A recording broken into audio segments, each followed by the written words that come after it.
Good morning everyone. स्वागत है आपका एग्जाम अफेयर्स में। आज हम शुरू करने जा रहे हैं 23 मार्च 2021 के करंट अफेयर्स। सो देरी ना करते हुए शुरू करते हैं आज के अपने पहले टॉपिक को। और आज का हमारा जो पहला टॉपिक है वो है किसके बारे में? वो है हमारा वर्ल्ड वाटर डे के बारे में। जरा समझने की कोशिश करेंगे क्या है, किस तरह इस डे को मनाया गया था। देखो हुआ क्या था कि 1992 में यूनाइटेड नेशन जनरल असेंबली ने एक प्रस्ताव पारित करके यह घोषणा की कि प्रत्येक 22 मार्च को क्या मनाया जाएगा? वर्ल्ड वाटर डे मनाया जाएगा। इसी को ध्यान में रखते हुए 1993 से प्रत्येक साल क्या किया जाता है? वर्ल्ड वाटर डे मनाया जाता है। और इस साल इसकी जो थीम रखी गई है वो रखी गई है वेलविंग वाटर। वेलविंग वाटर इसकी थीम रखी गई है। इसका मतलब है लोगों को पानी के प्रति यानी कि वाटर के प्रति जागरूक करना, जिससे कि वो है इसको कंजर्व कर सकें, इसको बचा सकें। ठीक है। अब देखो इस दिवस को मनाया किसके थ्रू जाता है? तो इस दिवस को यूनाइटेड नेशन वाटर के द्वारा, यानी कि इस वाटर दिवस को मनाने के लिए यूनाइटेड नेशन ने एक अलग से कमीशन बनाया है जिसका नाम है यूनाइटेड नेशन वाटर। और इसकी स्थापना कब की गई थी? 2003 में स्थापना की गई थी। और इसका मुख्यालय आपको जिनेवा के स्विट्जरलैंड में देखने को मिलेगा। ठीक है। इसी के साथ एक और न्यूज आपको याद रखनी है। 22 मार्च से ही भारत सरकार के जल शक्ति मंत्रालय ने कैच द रेन अभियान की शुरुआत की है। यानी कि वर्षा के जल का संरक्षण करने के लिए, जिससे कि हमारा जो भूमिगत जल है, जो ग्राउंड वाटर है, उसको बचाया जा सके, उसको अच्छे से प्रोटेक्ट किया जा सके, उसे रिचार्ज किया जा सके। इसलिए सरकार ने कैच द रेन अभियान की शुरुआत की है। कब से? 22 मार्च से ही, यानी कि वर्ल्ड वाटर डे से ही इसकी शुरुआत की गई है। आप देख सकते हैं यहाँ पे इंडियन एक्सप्रेस का आर्टिकल है ये, world water day PM launch catch the rain campaign, know all about it. तो ये हमारे प्रधानमंत्री ने इसको लॉन्च किया जिसका नाम है कैच द रेन अभियान। याद रखिएगा, इंपॉर्टेंट है ये। ठीक है। चलते हैं अपने अगले टॉपिक पर। और हमारा अगला टॉपिक है वो है किसके बारे में? वो भी समझेंगे अभी। वो है एक वैक्सीन के बारे में। और वो वैक्सीन किससे संबंधित है? कोविड-19 से संबंधित है। देखते हैं क्या है। हाल में ही क्या हुआ है? कोरोना की नई ओरल वैक्सीन। अभी तक आपने देखा होगा कि कोरोना की जितनी भी वैक्सीन आ रही थी वो टीका होते थे, लेकिन हाल में ही भारत तथा इजराइल ने एक अलग से कारनामा करके दिखाया है। क्या है वो कारनामा? देख लेते हैं। हाल ही में भारत तथा इजराइल के द्वारा इस वैक्सीन का निर्माण किया गया है।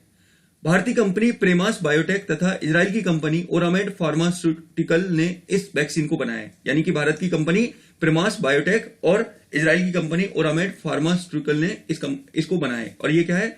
इस वैक्सीन की खासियत है कि इसे खुराक के रूप में, यानी कि जो कैप्सूल होते हैं उसके रूप में इसका यूज किया जा सकता है। तो ये आपको याद रख लेना है कोरोना की ओरल वैक्सीन के बारे में। अब देखो यहां पे लिखा हुआ है, now Indian pharma firms develop oral vaccine in capsule from for कोविड-19। तो कोविड-19 के लिए इस वैक्सीन को डेवलप किया गया है। तो ये आपको अच्छे से याद रख लेना है किसके बारे में? कोविड-19 का जो कैप्सूल बनाया गया। ठीक है। चलते हैं अपने टॉपिक पर। और हमारा यहां पे देखिए एक छोटी सी न्यूज है, गुड न्यूज है। द इकोनॉमिक टाइम का एक आर्टिकल है, उस आर्टिकल में कुछ बातें बताई गई है। देखिए जरा। 70,000 Ayushman Bharat health and wellness centre operationalised ahead schedule government. यानी कि सरकार 70,000 से ज्यादा क्या ओपन करने जा रही है? Health and wellness centre open करने जा रही है। अब समझ लेते हैं क्या है। अब ये किस योजना के तहत किए गए? तो आप जानते हैं आयुष्मान भारत योजना के तहत किए गए। ठीक है। अब देख लेते हैं इसके बारे में, योजना के बारे में थोड़ा सा। तो इस योजना की शुरुआत कब की गई थी? तो 23 सितंबर 2018 से रांची से इसकी शुरुआत की गई थी, 2 साल पहले। और इस योजना के तहत क्या होता है कि 10 करोड़ परिवारों को क्या दिया जाएगा? 5 लाख रुपए तक का बीमा, हेल्थ बीमा दिया जाता है इस योजना के तहत। और अब तक की विश्व की सबसे बड़ी योजना मानी जाती है इंश्योरेंस के क्षेत्र में। तो ये आपको याद रख लेना है आयुष्मान भारत योजना के बारे में। और साथ ही ये हाल में ही जो ओपन किए गए हैं इनके बारे में भी थोड़ा सा आपको याद रख लेना है। चलते हैं अपने अगले टॉपिक पर। और हमारा अगला टॉपिक है वो है सही दिशा सम्मान अभियान। तो समझने की कोशिश करेंगे ये सही दिशा सम्मान अभियान क्या है, तो जानेंगे। ग्रामीण महिलाओं के समक्ष रोजगार तथा नौकरी में मौजूद बाधाओं को उजागर करने के लिए हाल में क्या किया है? यूनाइटेड नेशन डेवलपमेंट प्रोग्राम ने सही दिशा सम्मान अभियान की शुरुआत की है। याद रखिएगा, यूनाइटेड नेशन डेवलपमेंट प्रोग्राम के द्वारा इस सही दिशा सम्मान की शुरुआत की गई है, जिससे कि ग्रामीण क्षेत्र में जो महिलाएं हैं, जो उनके सामने समस्याएं उत्पन्न होती हैं, वो रोजगार नहीं कर पाती या फिर वो नौकरी नहीं कर पाती, उनके सामने जो भी समस्याएं आती हैं, तो उन समस्याओं के समाधान के लिए इसकी शुरुआत की गई है। यहाँ पे देखिए द इकोनॉमिक टाइम्स का आर्टिकल है, UNDP launch Sahi Disha campaign to celebrate women livelihood in rural area. ठीक है, तो उनकी लाइवलीहुड के बारे में उन्हें जागरूक करने के लिए ये शुरुआत की गई है। तो आपको याद रख लेना है सही दिशा सम्मान के बारे में। अब यहां पे देखिए यूएनडीपी के बारे में मैंने एक आर्टिकल लगाया है। यूएनडीपी की स्थापना हुई थी 22 नवंबर 1965 को। टाइप ये जानते हैं आप, इसका हेडक्वार्टर आपको देखने को मिलेगा न्यूयॉर्क के अंदर। ठीक है, न्यूयॉर्क यूएसए के अंदर। और अभी जो इसके हेड है वो है आपके कौन, अहिम सेंटेनर इसके हेड हैं। तो ये आपको अच्छे से याद रखना है। और इसकी पेरेंट ऑर्गेनाइजेशन है इकोसॉक, जो कि सामाजिक क्षेत्र में काम करने का कार्य करती है। ठीक है, चलते हैं अपने अगले टॉपिक पर। और हमारा अगला टॉपिक है वो है एक युद्ध अभ्यास के बारे में जानने की कोशिश करेंगे। युद्ध अभ्यास कौन सा है, किस तरीके का युद्ध अभ्यास है, सो समझेंगे। ठीक है, तो देखते हैं टॉपिक को। और टॉपिक है हमारा the group Arabian Sea warfare exercise. The group Arabian Sea warfare exercise के बारे में है, समझेंगे। देखो, इस सैन्य अभ्यास का आयोजन, सबसे इंपॉर्टेंट चीज आपको याद रखनी है, अरब सागर तथा ओमान की खाड़ी में किया जा रहा है। अब क्वेश्चन उठता है इसमें कौन कौन से देश शामिल होंगे। तो इसमें शामिल होंगे अमेरिका होगा, फ्रांस होगा, जापान होगा, बेल्जियम होगा। याद रखिए हमारा देश इसमें शामिल नहीं होगा। बस आपको याद रखना है कि यह ज्यादातर अमेरिका, फ्रांस, जापान और बेल्जियम की सेना इसमें भाग ले रही है। और ये एक तरीके से क्या है, नेवी का अभ्यास है। तो समझेंगे क्या है। The group Arabian Sea warfare exercise 21st underway in US 5th fleet. तो ये अभी हाल में ही आयोजित किया जा रहा है। यहां पे देखिए US naval commander centre command इसमें पार्टिसिपेट करेगी। और इसके अलावा फ्रांस, बेल्जियम, जापान, यूएस, ये चारों देश इसमें पार्टिसिपेट करेंगे। और इसका नाम GASWEX इसका शॉर्ट फॉर्म है, इसका नाम है। तो ये आपको याद रख लेना है इसके बारे में। ठीक है, इंपॉर्टेंट है, आपको पता होना चाहिए। चलते हैं अगले टॉपिक पर। अगला हमारा टॉपिक है खबरों में ब्रजभूषण सिंह समिति। आपने देखा होगा कि कल मैंने एक आर्टिकल कवर किया था, वो था राजा अनंगपाल के बारे में। आज उन्हीं से रिलेटेड एक समिति का जिक्र किया गया था, तो मैंने उस समिति के बारे में बताया। पीआईबी में था वो, तो वहीं से मैंने उसको लिया है। देखते हैं खबरों में ब्रजभूषण सिंह समिति क्या है।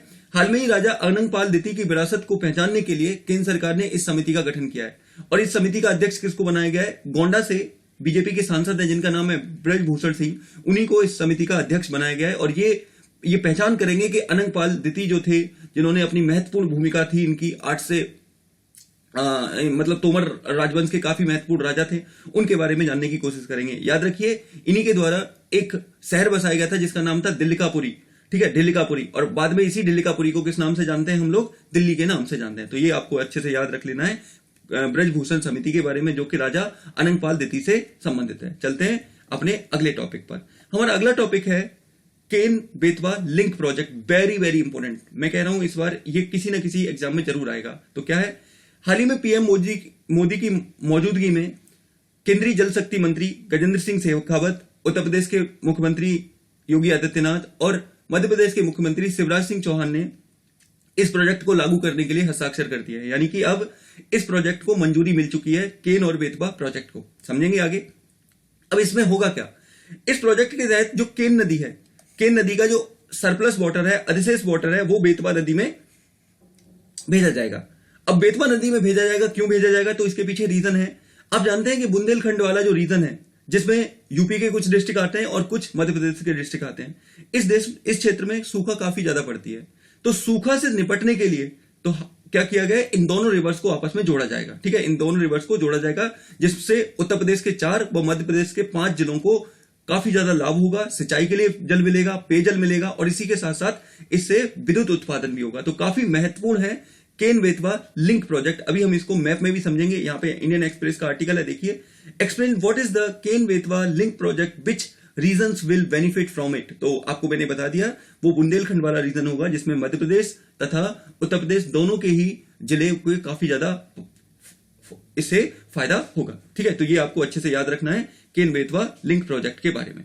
देख लेते हैं इसको जरा। यहां पे मैप में देखिए, यहां पे ये 2 रिवर हैं, एक बेतवा रिवर है, एक केन रिवर है। और इसको यहां से झांसी से और यहां पर आप देख सकते हैं पन्ना के बीच में इसको यहां पर लिंक किया जाएगा आपस में, एक नहर के माध्यम से इनको जोड़ा जाएगा, जिससे कि क्या हो सके, जो केन रिवर का पानी है वो बेतवा रिवर में आ सके और इस रीजन की सूखा खत्म की जा सके, इसलिए इसकी शुरुआत की गई है। तो ये आपको अच्छे से याद रख लेना है, किसके बारे में, केन बेतवा लिंक के बारे में। और ये आप एक और आपको याद रखना है, ये भारत का गवर्नमेंट के थ्रू अप्रूव्ड पहला होगा। तो ये भी आपको याद रखना है, और काफी न्यूज में था। इसका रीजन था कि इसको सबमर्ज करने से यहाँ पे पन्ना टाइगर रिजर्व भी आ रहा था, जिसकी वजह से काफी कंसर्न रेज किए गए थे, लेकिन अब सरकार की इसको मंजूरी मिल चुकी है। तो ये भी आपको अच्छे से याद रख लेना है। चलते हैं अगले टॉपिक पर। अगला टॉपिक है महिला योद्धाओं के नाम पर नई पीएसी महिला बटालियन। क्या है जरा देख लेते हैं। देखिए, वुमेन्स के बारे में पहले कहा जाता था कि वो उन्हें घर तक सीमित रहना चाहिए या घर तक रहना चाहिए, लेकिन आजकल क्या है कि पहले वो घरों तक सीमित थी, लेकिन आज वो बॉर्डर पर है। उनकी कोई पहचान क्या मिटाएगा, उन्होंने तो खुद ही अपनी पहचान बनाना शुरू कर दिया है। तो देख लेते हैं जरा इन्हीं के बारे में क्या है ये।